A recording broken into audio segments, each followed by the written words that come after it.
তাহলে দেখো 5 তারিখ পর্যন্ত কি হয়েছে, সে মাঠে আমরা 21-22 তারিখ থেকে 24-25 তারিখ পর্যন্ত তো এলাকার মানুষজনই ডিস্টার্ব করছে যে তারা ফিরে আসতে। আর ভাই তারা ফিরে আসুক না আসুক, আমার এটা নিয়ে তো কোনো সমস্যা নাই, আমি নিজেও তো সেই পরিবারের মেয়ে।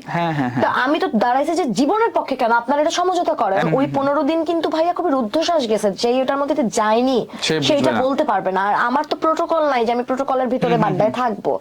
আমার যেমন রক্তর পিছনেও দৌড়াতে হয়েছে, আবার বাচ্চাকে সিকিউর রাখতে হয়েছে, আবার এদিকে সেফ রাখতে হয়েছে, এদিকে এলাকার ছাত্রলীগের পোলাপাইন হাই হাই হুমকি দিচ্ছে। আর ভাই তোদের পিছনে তো আমি লাগি নাই, সেটাকেও কিন্তু মেনটেন করতে হয়েছে। আমি একটা খুবই ছোট্ট কুটিরের মধ্যে থাকি, আমি লোকের কাছে চেয়ে চিনতে নিয়ে এসে ব্র্যাকেট যাদেরকে অনেকে দেখছি যে বাড়িওয়ালা বের করে দিচ্ছে যে রাখতে হবে না, এটা শেষ হোক তারপরে আসো।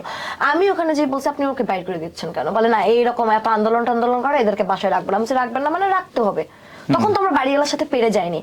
বাড়িওয়ালাদের সাথে যখন আমি চিল্লাচিল্লি করলাম, বাড়িওয়ালারা যখন বললো এই আপনাকে কিন্তু আমি অটো রিক্সা দিয়ে এই গুদারাঘাট থেকে পুলিশ প্লাজা পর্যন্ত যতক্ষণ শরীরে মাংস না গলে যায় টানতেই থাকবো।